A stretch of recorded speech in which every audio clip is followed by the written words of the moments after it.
ये वेद के वास्तविक वस्तु है। वेद्यम वास्तवमत्र वस्तु शिवदम तापत्रयोन्मूलनम। 3 प्रकार के ताप को भी नाश करने वाला ऐसा श्रीमद् भागवत जिनका रचना व्यास ने किया, व्यास जी द्वारा रचना किया गया, ऐसे परम पवित्र पतित पावनी ज्ञान गंगा को हम सभी श्रवण पान कर रहे हैं। एक बार जब भागवत शब्द सुनते हैं तो मन में भगवान विराजमान होता है, मन में आकर के भगवान बैठ जाते हैं। जो वेद के वास्तविक वस्तु है, जिसे सुनकर के मनुष्य के संपूर्ण पाप मिट जाते हैं। शिवदम शिवम कल्याणम ददाति, कल्याणकारी ग्रंथ, पाप को मिटाने वाला ग्रंथ हम सभी श्रवण पान कर रहे हैं। यही कृष्ण कथा ही परम सत्य है।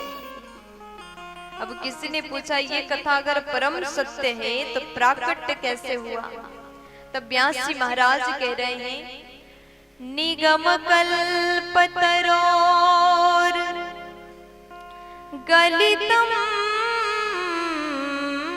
फलम सुखमुखादमृत द्रव संयुतम पिबत भागवतम रसमालयम मुहुरहो रसिका भुवि भावुका। निगम कल्प तरोर गलितम फलम, वेद रूपी कल्प वृक्ष में फला हुआ पका हुआ विगलित फल श्रीमद् भागवत रूपी फल है। अगर आप कोई अन्य फल को खाते हैं ना तो उसमें फेंकने के लिए छिलका होगा, गुठली होगा, लेकिन भागवत जो फल है इसमें फेंकने के लिए कुछ भी चीज नहीं है।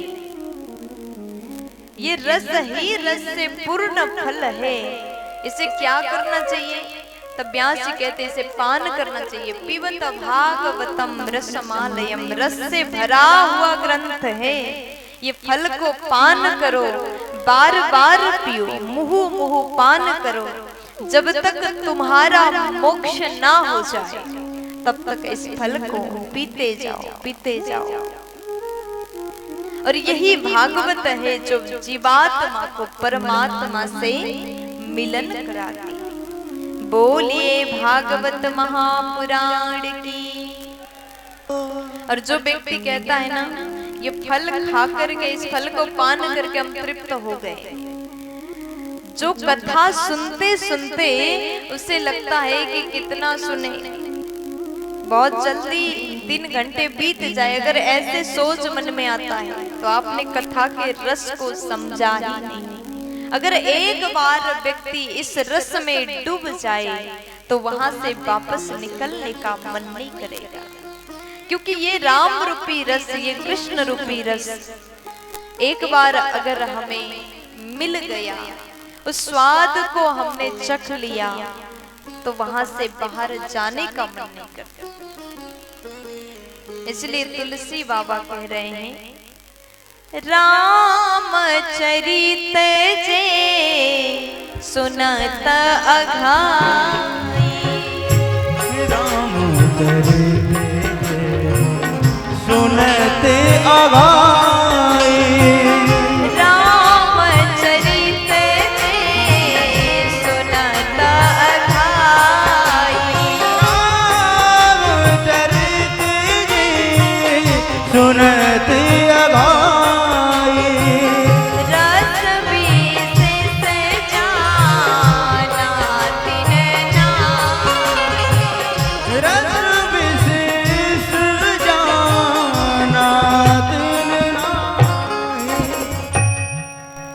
जो एक बार इस प्रेम रूपी, इस भक्ति रूपी रस में डूब जाए उसे बाहर निकलने का मन नहीं करता।